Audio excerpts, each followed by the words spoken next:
Welcome to Vamp Chat with Dan and Eva, the podcast devoted to vampire fiction, fang folklore, and the gothic imagination. I'm Dan Klefstad, author of Fiona's Guardians and its brand new sequel, Sins of the Sire. And I'm Eva Patrice, author of the Fury Trilogy, Book 1 of Fury, and now Book 2, A Hellish Fury, available starting today. Yes, and congratulations. Eva and I are thrilled to debut our new vampire novels here at the Imaginarium Convention, where we are streaming live in front of an audience that we assure you is very much alive. Yay! Seriously, thank you all for being here. By the way, the Imaginarium officially kicks off the Dan and Eva book tour, and you can follow our itinerary on vampchatwithdanandeva.com, VampChat Facebook, well, it's VampChat with Dan and Eva Facebook, VampChat with Dan and Eva Instagram. We're going to be all over. We'll be just, I think we covered the waterfront there. Yeah, we've got a lot of appearances. So yes, that's right. Keep up with us there. Now, while we have your attention, we would like to plug just one more thing. A little more than an hour from now, in Room Carriage, Eva and I will moderate a panel discussion that we have been thinking about for a very long time. It's called Has Ireland Become the New Transylvania? And we've invited some awesome guests to participate. We are thrilled to say that Dacre Stoker will join us for the discussion. Dacre, I'm sure you all know, is the great-grandnephew of Dracula author Bram Stoker. Also joining us for this discussion is author J.M. Chaley, who is also in the audience, USA best-selling author Kristen Bone, Dr. Christina Kiefer, and Jennifer Bratcher Barnes. So we are so looking forward to this discussion. We've wanted it for a very, very long time. So again, that's in the carriage at 8:15. So please join us over there. Now later in this show, Jayson William Allen will join us to discuss his vampire poetry and music. But right now, Dacre Stoker joins us as our first guest on Vamp Chat. Dacre, welcome again to our delightfully dark podcast. Thank you so much.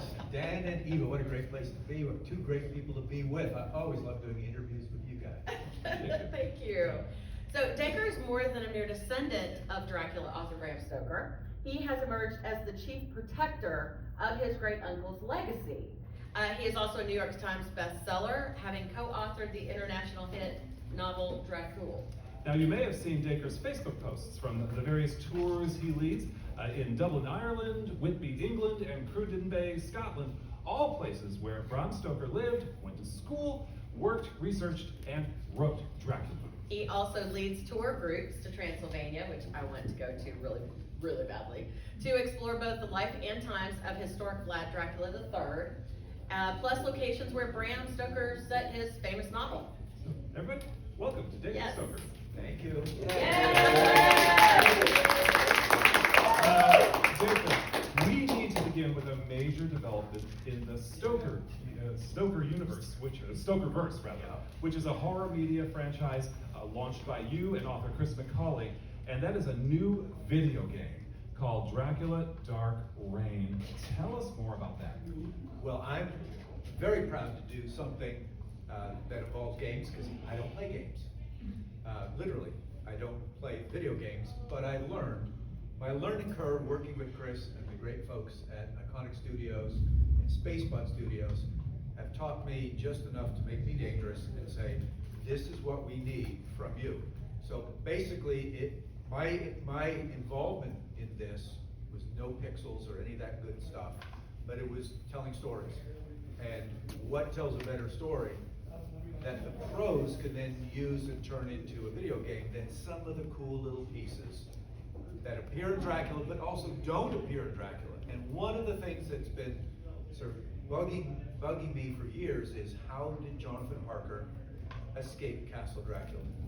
And if you think about that from the novel, it's like, that's really not very much part of Bram's lore. I know what was cut out of the story. I've seen the typescript. That wasn't even cut out. It was never even written. So we know that the Count took off with his 50 boxes of dirt. He left Jonathan Harker there, for the women in white and so on. But we also know that Harker was able to crawl along the ledge, get down the wall in certain respects.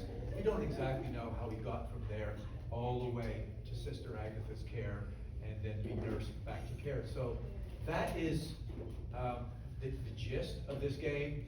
I handed that material, Chris and I sort of created a little story that went with that. And then the experts with all the pixels made the little Dracula chase after the little Jonathan Harker jump up and down. But I did speak to a fellow today, because there's lots of different creatives here at Imaginarium, and he explained to me some of the gaps in my knowledge in game, which is pretty wide, and that says, hey, Dacre, this game is essentially another take on Castlevania, which is huge. But he then brought me back to, you know, the way that game was created and turned into a film, which then came back to the game. And what our guys have done is gone to a retro style game, Dan, and apparently these things are huge. Yeah. Something we would They are. remember. You and I would remember Yeah. if we played them. Roblox, yeah. But I remember, you know, little Donkey Kong, and Yeah. that's about it. But I will say, I have tried this version of it, and I give it full thumbs up, and it's really nice to see that the work that Chris and I have done in writing, in comics, has now actually moved into the gaming world. So it's a nice move for us. Well, congratulations. Thank you. Yes, Yeah. I am a gamer, so I can't wait to play Have it. you got one of these old games, or you're gonna have to go to I've got a eBay? bunch of old games. That's, see, old Like games. a bunch of old Yeah, games. that's I'm it. an old time gamer. Never throw out your old games. Don't throw them out, exactly. So, Dacre, you've been doing research on Bram Stoker's papers and Dracula notes for about 2 decades. What prompted you to embark on this journey of exploring your great uncle's life and writing career? When nobody else in the family would. That's the short answer. But to put it in perspective, Bram was one of 7 kids. Of those 7, only 3 had offspring. Of those 3 offspring, only 2 offspring alive today. And Bram's was one of them. So Bram had a son, the son had a daughter. She got married twice during World War II. Both husbands died, they were airmen. So she had 3 children from those 2 different husbands, 1 dead, and 2 are still alive, they're in their 80s. They were the Bram Stoker estate, but they were a little long in the tooth to do anything with it, so my wife and I said, you know, about 20 years ago, what can we do to help? These guys weren't really into horror, they certainly weren't into protecting intellectual property, and we spent some money, went to lawyers and said, well, someone's got to. So I started looking at biographies, I started looking at some of the things that are out there and said, geez, from what I know, and it was a little bit at the time, most of these people got it all wrong. And even to this day, there's all these stories, and some of them will clear up in their next panel. Oh, yeah. About Ireland and Transylvania. But it really, I think it behooved a family member to sort of look at what we had as a family. So a lot of the good Dracula papers were sold after Bram died. Because his wife, wasn't that she needed money so much, but she needed to downsize. Bram just collected books and papers like crazy, and she downsized them all and sold stuff. So we have found the sale catalog, we know where all the books have gone, we know what museums have them, and I just felt it was time for, again, somebody in the family had a position of authority to say, let's go see what the real story is, what inspired Bram, what other stories did he write, what correspondence did we have, what his relationship to other people were like during the time. And that sort of then elevated me to be the guy in the family that was the resource. And I got heavily supported by that. So even though Bram's direct descendants, and there's about 12 of them, were somewhat interested, they had stuff that they didn't know they had. They had the lost journal of Bram's that I found in one of their attic. Oh, wow. Now, source material written firsthand by Bram Stoker was ridiculously valuable, but you couldn't read the handwriting, so to them it was not valuable at all.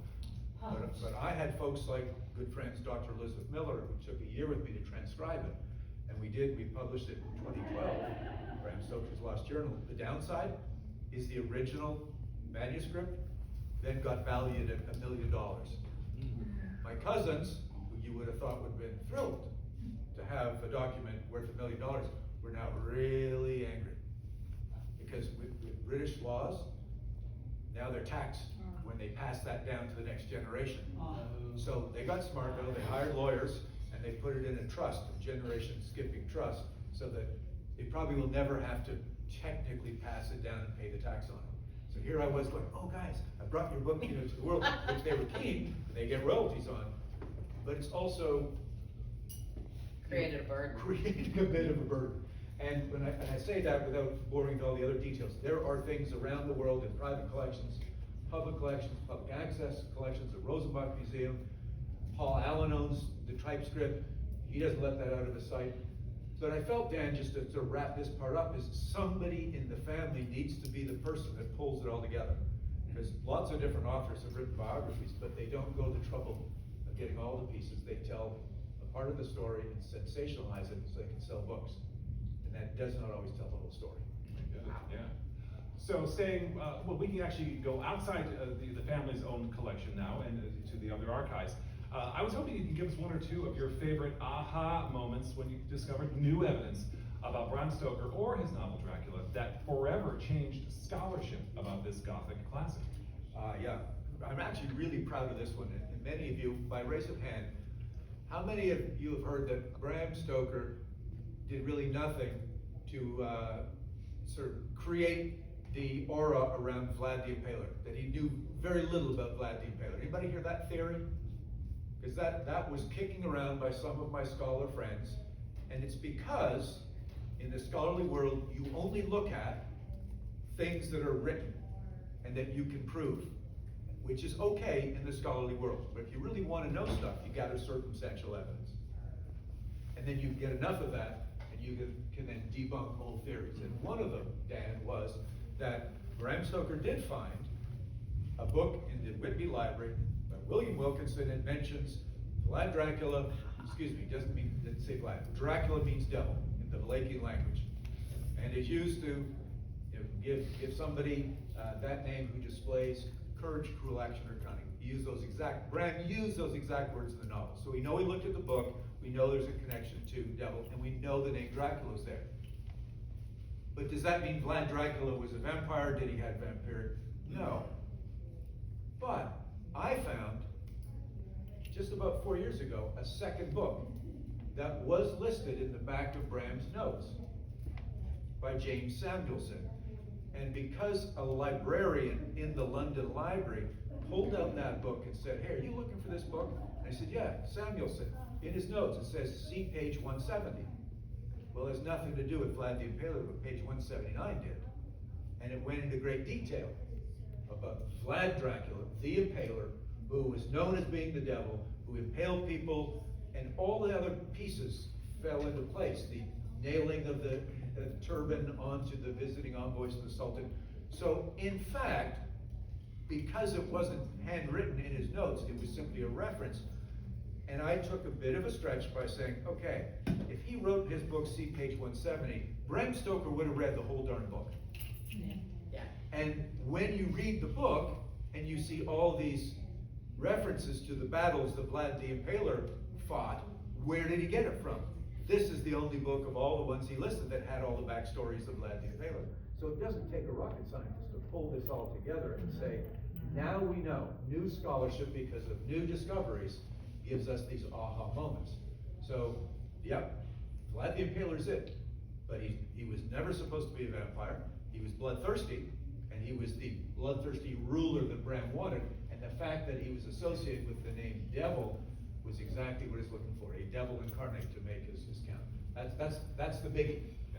Yeah. Well, we were just talking about earlier about how the whole Vlad connection in film didn't happen until, was it Palance? Jack Palance in, I think, 74. 74, So, yeah, the Dracula in 74 with Palance. So before then, there was no connection to Vlad being Dracula in film. But there actually was a connection in the book, which was in the notes. in the notes, never in the book. So The there book was did not reference. Right. Yes. But what I find interesting, and there's probably screenwriters here in the room, what we expect 130 years after the novel is written and how many hundreds of films, we need to go off in different directions. We need you screenwriters to do that. Why? To keep the story relevant, to keep the story interesting. So what screenwriters do is say, ooh, we got this reference to Vlad. Let's develop that, right? And so they're now going to go, and that's how quite a few, not just Jim Hart and Francis Ford Coppola and the latest Luc Besson, they connected to the reincarnated wife being Mina.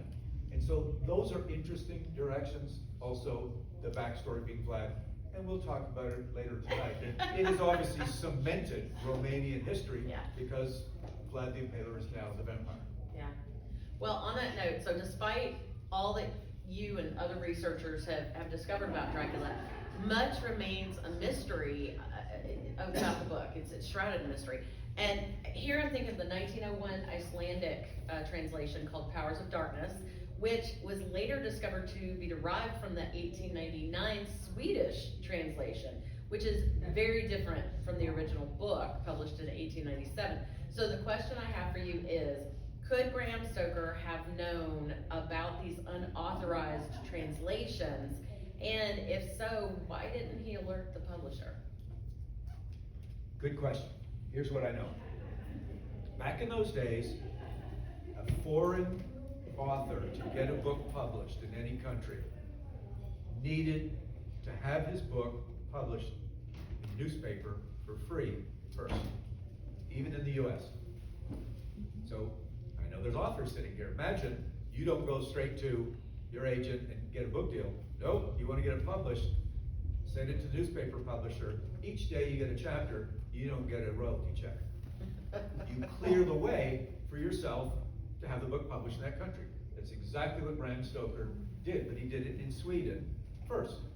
So the newspaper publisher in Sweden, rather than just publish Dracula verbatim, he's a smart guy. He wants to sell newspapers. They had the right to adapt the story to sell more papers. So they actually had the right to do that. Absolutely. Now, I have not seen the contract. That's one of the things the family doesn't have is any of the contracts, so I can't verify that, but I look back in history, they can do whatever the heck they want. You're just lucky to get your book published, your book published in newspapers. Which may not even be your book. Which may be a version of your book. So what happened in Sweden is actually did it twice. Once, they condensed the book a little bit. The other one, they went off in a direction which, because geopolitical issues happening in Europe and Scandinavia at the turn of the century, the late 1800s was like, well, there's fascism going on, and what is a good way to portray our Count Dracula? Is it a fascist type leader trying to take over the world, or is it the vampire? And so they made some changes and they adapted a couple things. To my knowledge, Bram never knew anything about that, but they didn't publish it in book form. Instead, the newspapers were sent over, like most newspapers were, to places that didn't have newspapers at the time, which was Iceland, little old Iceland. So the publisher of the newspaper in Iceland took the Swedish newspapers, translated it, and published it in his newspaper, and made a few more changes to sell more newspapers. Yeah. But he did, in 1901, take the liberty to take his version and publish it in a book called Mats Makraner, The Powers of Darkness. And that in alone has created all these mysteries, because it wasn't even discovered until about 1980s that it was different, because a guy was looking at it and he translated the preface. And he thought, oh, the preface is different. But it's not easy back in mid-1980s to translate a whole book from Icelandic into English. So he left it. And about 20 years later, a friend of mine, a Dutch-German guy who was very detail-oriented, he called me and said, Dacre, I put some of this in Google and it's different. What do you know? And I said, I had no idea. All I knew was that the preface was a bit different. So he went off on a tangent to find people to translate the whole thing. And I happen to know some Danes from my old sporting life who spoke Icelandic that I put them in touch with, and then they went on and translated the whole thing. And it was like a major aha moment. I think it was 2015 that Hans de Roo sort of presented to the world that this was a totally different story hiding in plain sight. Yeah, so for those of you who don't know, the Icelandic version has been in print in Iceland since 1901. 1901. Right. And everybody who reads it in Iceland thinks that this altered version is Dracula, known as the Powers of Darkness, and the rest of the world knows the Dracula that we all know. So it's just, and how many people speak Icelandic? So, and then, who translates a book from Icelandic back to English, So the fact that this thing, and it never went out of print. It has never been out of print this entire time. It's an amazing. But it does raise the question, as Hans and I were talking about, what about all the other translations of the world that we haven't translated back to English yet? Yeah. Now, think about it. I know there's a couple of authors here. If you've ever been lucky enough to have your books translated in other countries, can you speak the language? Do you know if that's what they've done? So I have one of my first trips with the first book, Dracula Undead. It was in France and Italy, and the publishers, oh, you gotta meet the translator. Like, big deal. Like, did you just press a button and it translated it? No, you must meet the translator. So it's like, great, okay, nice to meet you, how do you do? I had no idea at the beginning how disrespectful I was being, that I thought this was just the person who would run it through a program, click, okay, change this from English to French. Oh. No. These languages, yes, these languages require nuance and context. So if you're gonna have a horror book, or a thriller book, or a book on gardening, you're gonna get a specialist who knows the phraseology in that country. Let alone if you have the book translated into British, because a lawyer becomes a barrister, and sidewalk becomes a cement or a pavement, and all these other little nuances. Yeah. So Powers of Darkness just merely brushed the surface, guys. There are other interesting intricacies, and it's like, what else is out there? So I did start looking around, the Hungarian versions, and found newspapers, and then pulled it back into Google Translate. We think we're safe. We think. Okay. Who knows what's going to turn up? All right. Now, Dacre, we cannot talk about Dracula without mentioning the 1922 silent film Nosferatu, which a German court ruled to be a copyright violation of Dracula. This after Stoker's widow, Florence, sued. My understanding is that the Prana Films, the company that made Nosferatu, went bankrupt. So what restitution was left for Florence?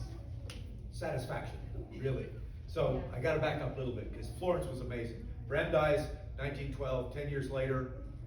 She finds out that Prana Films is now put out this film, freely adapted from Bram Stoker's Dracula.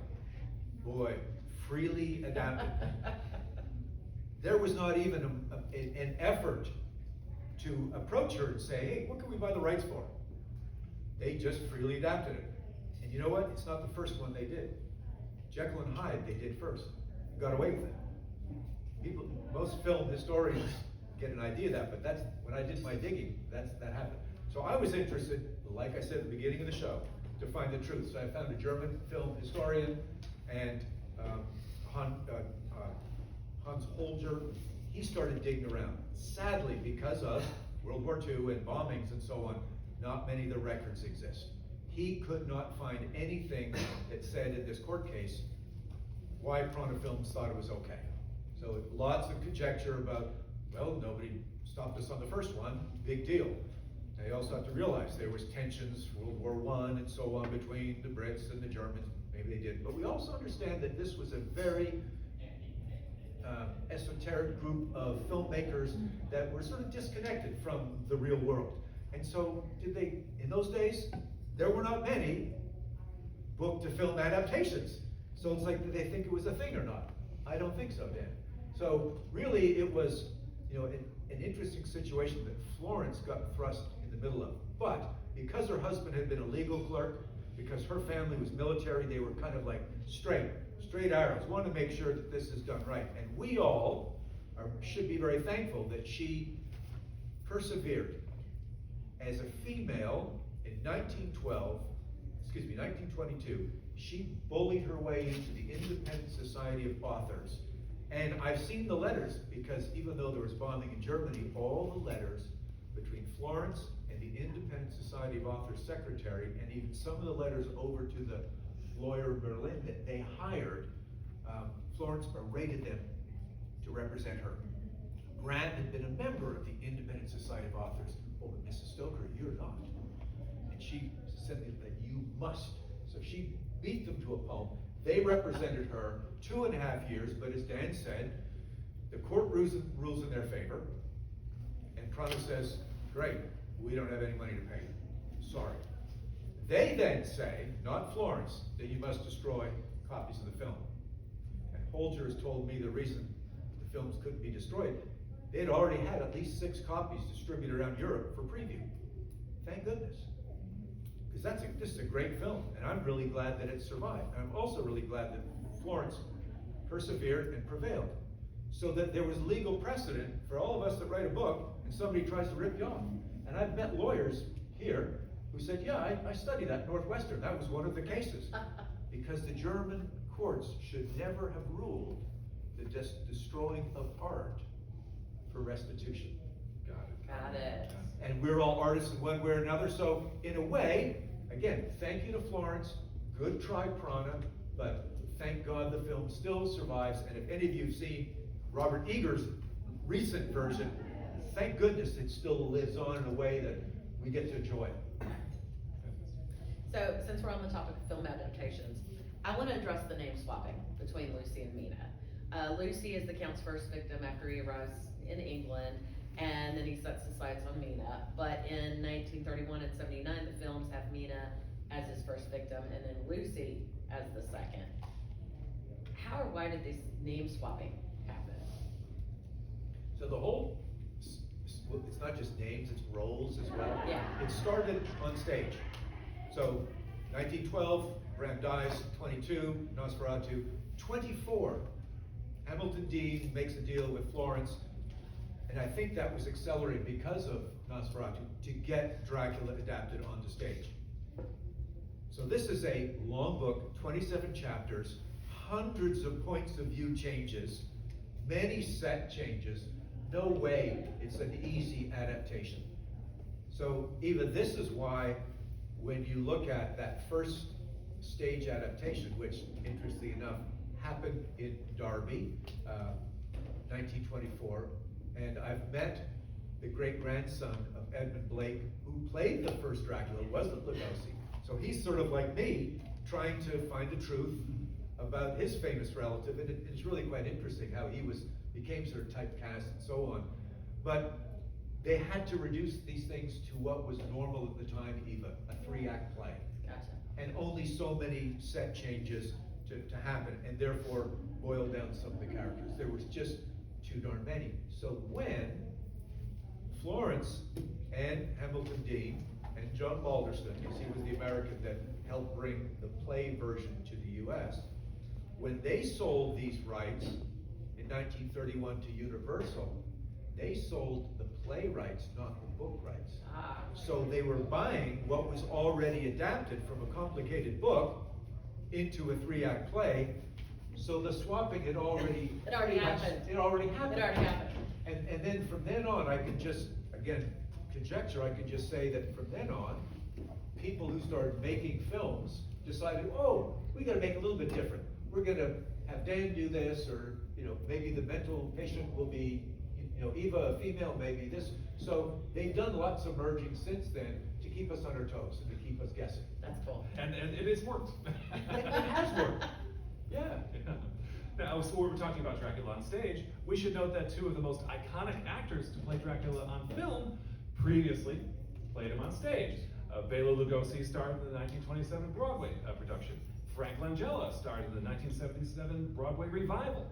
How do you think this experience, playing the role night after night with a matinee on Sunday afternoon, prepare these actors for the role on screen? So my grandfather, my dad's brother, was invited, we lived in Montreal, was invited to New York to watch Frank Langella on stage. And I'll never forget it, because I was in high school at the time, and oh yeah, Uncle Paddy, Irish, was invited down, and he just went down and he met Frank Langella, and we didn't think anything of it. And I kicked myself down and think, boy, that would have been cool. They thought enough to have, an indirect descendant come down. But he said that Mr. Langella was so nice and so pleasant and so happy to meet a member of the family of this, this wonderful story that has allowed him to go stage and screen. I'm not an actor. I'm not a stage guy at all. You don't play one on TV. No, not yet.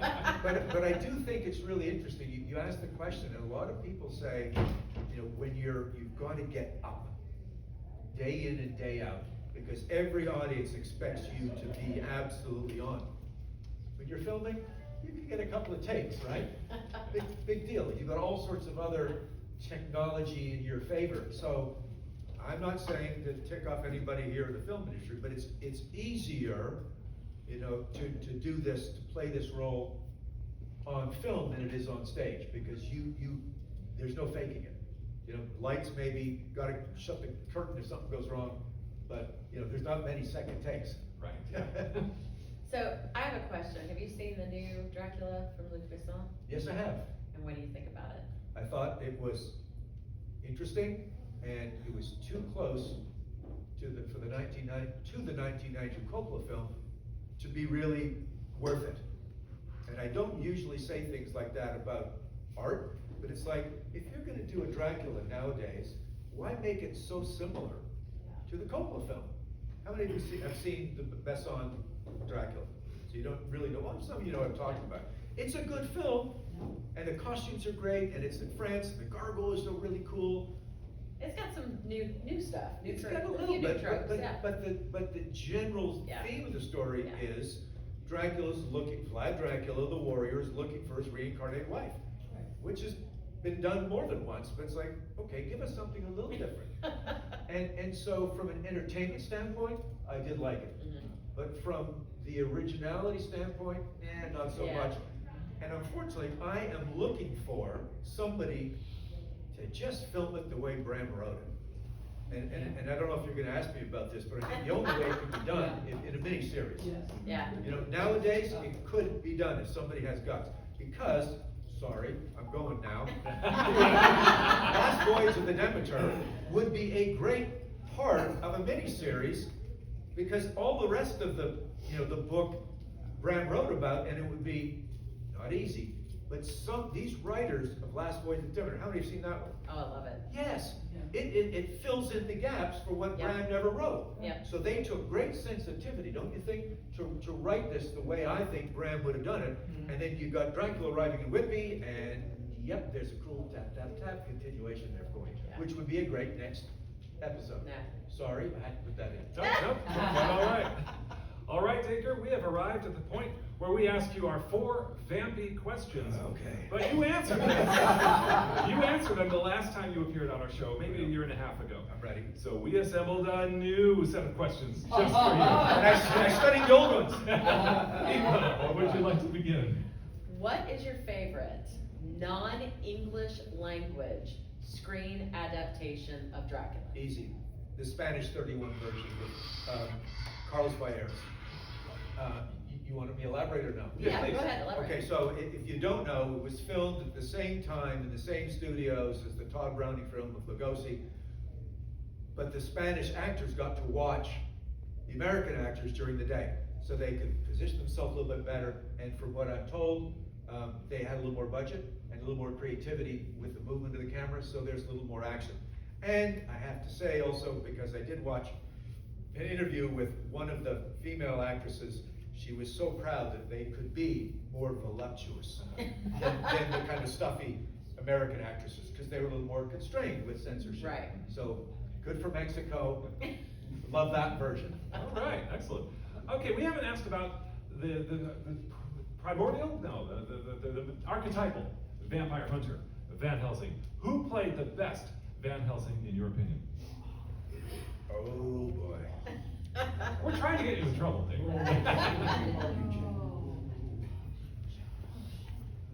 Okay, so wait a second. The name just flipped out of my brain. The one that played it with Lugosi, with Christopher Lee so much. Come on. Yeah, Peter Cushing. Peter Cushing. I mean, obviously what happens in those films is you don't have a lot of high technical stuff. But Cushing to me was, you know, Anthony Hopkins of his day was amazing, but I think Cushing of his day was slightly more, because Anthony Hopkins is already so great, you expect high things from him, and he played multiple roles in the '92 film. But Peter Cushing just really sort of did it for me. And also, was it the '58 where he did all that gymnastic stuff at the end? Yeah. You know, really heavy duty physical acting at the end to destroy Count Dracula. So that's, yeah. I mean, there's also Laurence Olivier and other ones, but I think there's some big name guys, but I would just go with Cushing. All right. Of all the actors you've seen on stage and on screen, who best portrayed the Count as you believe Bram wrote? We're making you think here. No, you are. This is why you love us. Okay, so you guys realize that Bram's count is a lot more, and be careful if you're absolutely hating AI. I took the words from Bram's novel and put it into ChatGPT and came up with this. Okay, this is, I think, pretty much the way Bram described him. Okay, so there's how he looks and then how he acts. So if you look at what everybody usually jumps at when I do these little quizzes, and Gary Oldman usually comes up with Christopher Lee at the top. Gary Oldman looked like this in one of his 13 different iterations. Yeah. And he had the benefit of all kinds of costume and everything else. So I put him out. It's unfair competition. I think, and because Lugosi was constrained by, he had to be a suave English debonair gentleman on stage to fit into British society. That's the only way he could be invited into the homes of the people that he was going to fan. Not Chad. We've had a few that we chat through. Yes. So that's also not Bram's, because he wasn't wearing all this fancy stuff all the time. I think Christopher Lee. I do, because he had sort of a predatorial style to him. He could put on that sort of, sexy allure a little bit, but it wasn't pure sexual like Langella, the shirt down to here and all this stuff. So yeah, I gotta go with Christopher Lee. Of course, being 6'5" kind of helps. Yes. Yeah. Yeah. And playing it 7 times, you get lots of practice, right? Yeah, that's right. Yeah. Yeah. Okay, on a scale of 1 to 20 drops of blood, with 20 being the highest, that's our standard rating. Yep. Yes. How would you rate the first real vampire film, F.W. Murnau's silent classic, Nosferatu? Wow. How would I rate it? There's so many conflicts here because, we did it without permission from the family, but it was good. And the rat-like appearance of Count Orlok, the score, it's so primitive, but it's also so evocative. I'm not gonna give it a 20. I'm like one of those teachers that doesn't give out A's because the standards, so it'd be more like sort of a B+, so I'm gonna give him 18. Very Nice. respectable. Yes. No, and it stood the test of time. It has given all of us opportunities, even if you're not a filmmaker, to watch it with symphonic music behind. I've seen it with jazz, to have different things on the playboards. It is because it's also public domain, people can do all kinds of weird stuff with it. So there's a lot that can be used for that film. I think that deserves more than a 16. I think an 18 is good. Nice, Excellent. very nice. Well, Dacre, it is so wonderful to see you again. You're getting out of the hot seat. And we look forward to you joining us after this for our panel discussion as Ireland becomes the new Transylvania. But we should note that you're going to be leading some Dracula workshops here at the Imaginarium. Give us a quick thumbnail of your Okay, so previous tomorrow I'm going to be doing What's Vlad Got to Do with It? So everything I said at the beginning, where does Vlad Dracula fit in? How is he created? Modern day versus medieval Romania. Now I've been there 14 times. I know the place quite well. And I also know exactly what Bram knew about it. So that's tomorrow morning, 10:15 I think. And then, and then I'm on stage with Michael Noss being interviewed later on as well. Very cool. So other than that, come to my desk because I've got lots of books and comics and cool merch. And thank you, both of you, Eva and Dan, for this. And also, since you're here, Holly, well done. And glad you persevered. You come through, more than a few vampire bites to get. R.I.P. Stumpy. All right. Well, a round of applause for Dacre Yes. Stoker.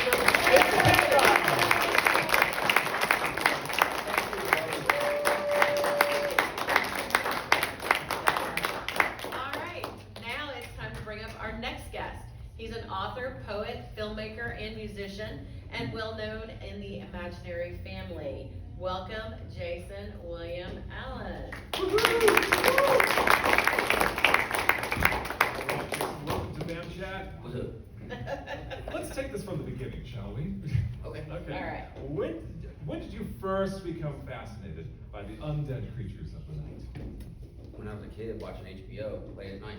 How young were you? So what particular? 6, 7. I got into the Hammer films, and that led me down to, of course, I got into Universal Monsters, but I always gravitated more towards Dracula. I love Lugosi. So yeah, that's what really got me into it. And as I got older, it was my favorite monster, and almost anything that has to do with vampires nowadays, I watch. So. Nice. All right. So you've decided to express your love of vampires in several different mediums. So why do you feel the need to express it in so many different ways? I love the psychology, not just of Dracula, but a lot of tales of vampires, just like the narcissism, being sociopaths, being monsters, being lovers, being romantic. So there's a lot of ways that you can express that through all your mediums, and so I have a song that we're going to play later on tonight. It's a vampire love song. I was gonna ask you that. Yes. And I wrote that a long time ago. And as it comes to writing, the vampire story that I have is called Whisper in the Woods. It's kind of quirky and all this stuff with a good twist at the end, where the whole time this college student is thinking that this vampire is befriending her to get out of these woods, and then he can't go past the tree line. And as they go to step and they want to be in love and all this stuff, he steps forward for the first time, and she goes to step forward and she's trapped. Because she drank from him and all that stuff, and he switched the powers over into it. So the narcissism, the trickery. Yes. So and then that unleashes him on the world. So, and then as it comes to film, I just really want to play a vampire. So let's talk about process, shall we? What's your favorite way to get into a story or a song? Do you begin with one method, say poetry, and go to other methods from there? Usually it starts with words. As it comes to writing songs, it can happen at 3 o'clock in the morning, happen when I'm at work, happen when I'm driving home. So I constantly have to have something on me to start writing.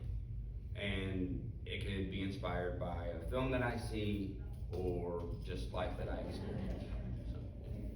So you've told us about your story, and you've told us about your song. What other vampire, I guess, art have you? Well, I have artwork that of course, that I have created that are vampire based. Also, look at me. Well, you are. Me, I am my own vampire work of art. Your performance art. I'm a vampire. That was from a Nick Cage movie, Vampire's Kiss. Yes. Oh, yes. Yes. The late 80s, yes. Yeah. Haunted by that one, yeah. Right. I understand, Jayson, that you're a bit of a traditionalist. You mentioned that Bela Lugosi is your best portrayal of Dracula. Why is that? Favorite portrayal. Favorite. Okay. Why? It's because for film, he started out in theater and then went into the film. So every the Transylvanian accent that everybody takes is Lugosi.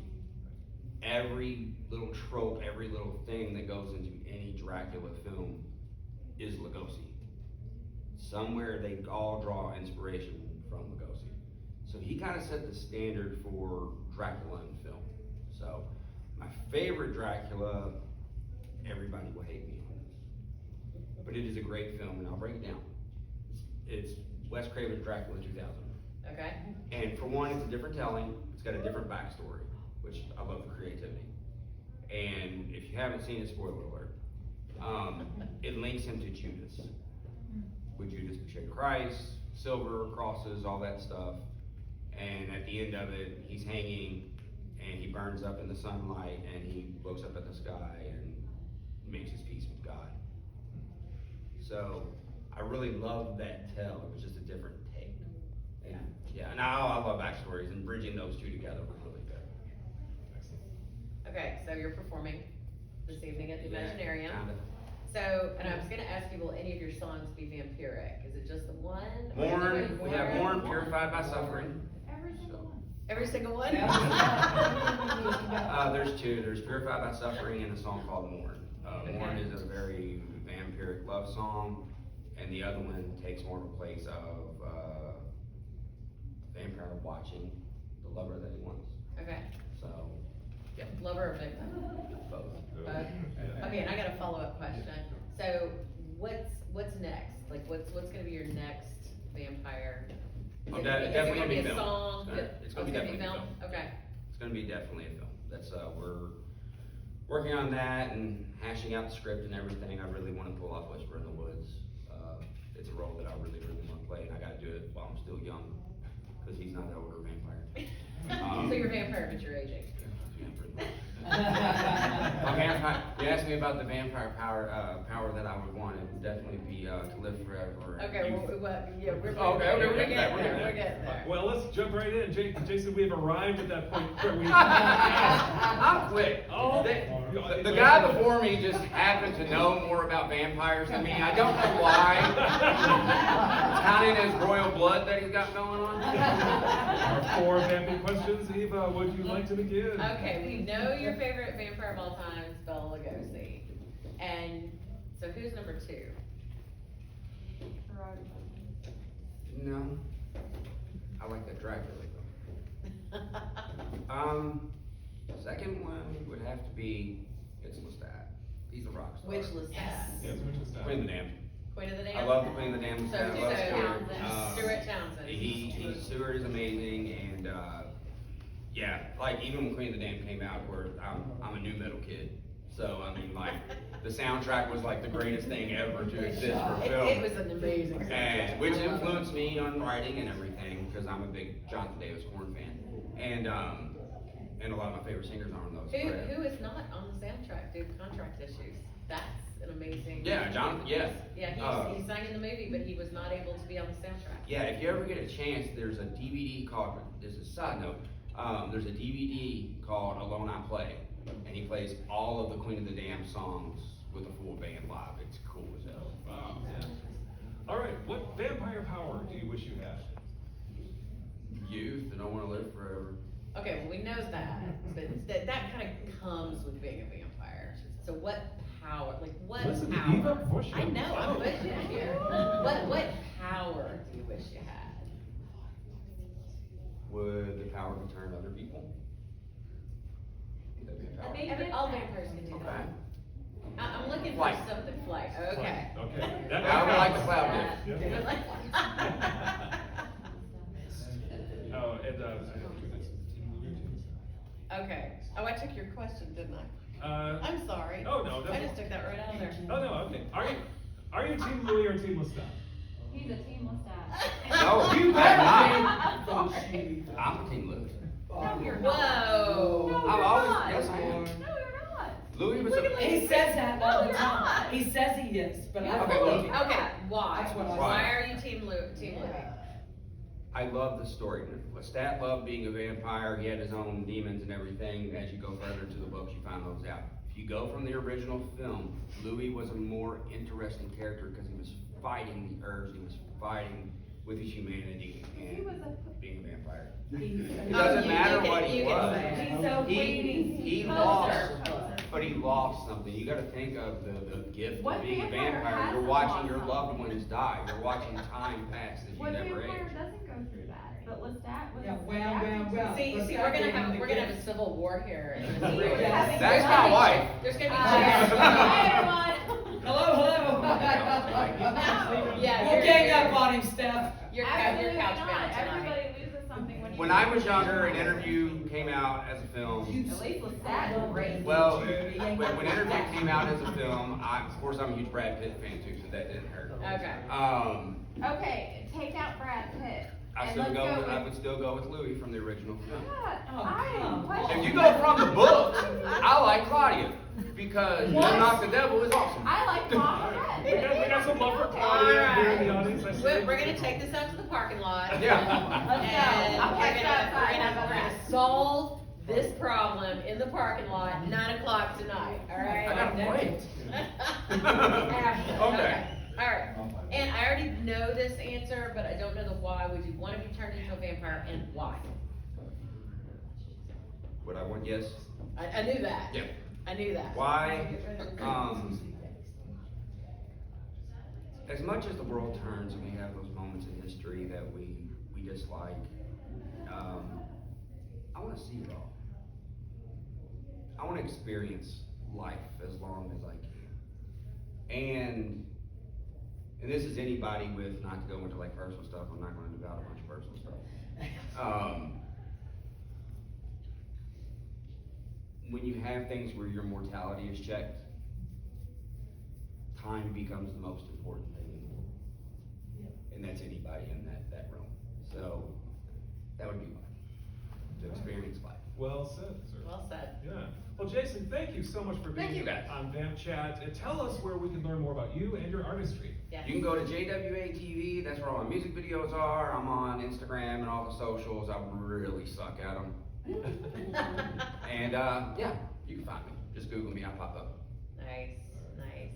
And we want to thank the audience, our recording crew, Stephen and Holly, for allowing us to be a part of the Imaginarium family, doing Vamp Chat live from here. I mean, it's great.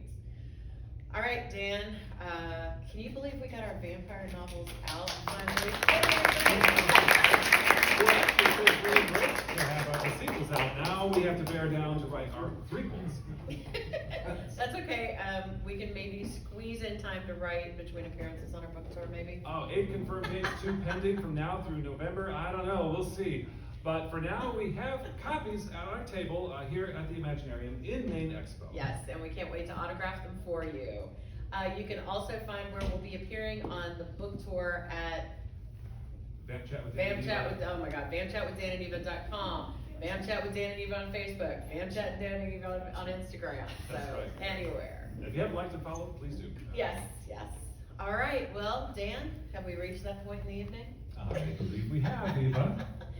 All right, children of the night, we wish you safe dreams. Just keep an eye open for those creatures of the night. And if you can't sleep, guess what? We have vampire books to recommend.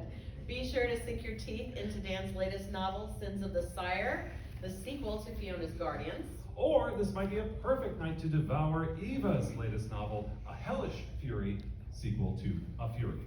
And with that, We bid you good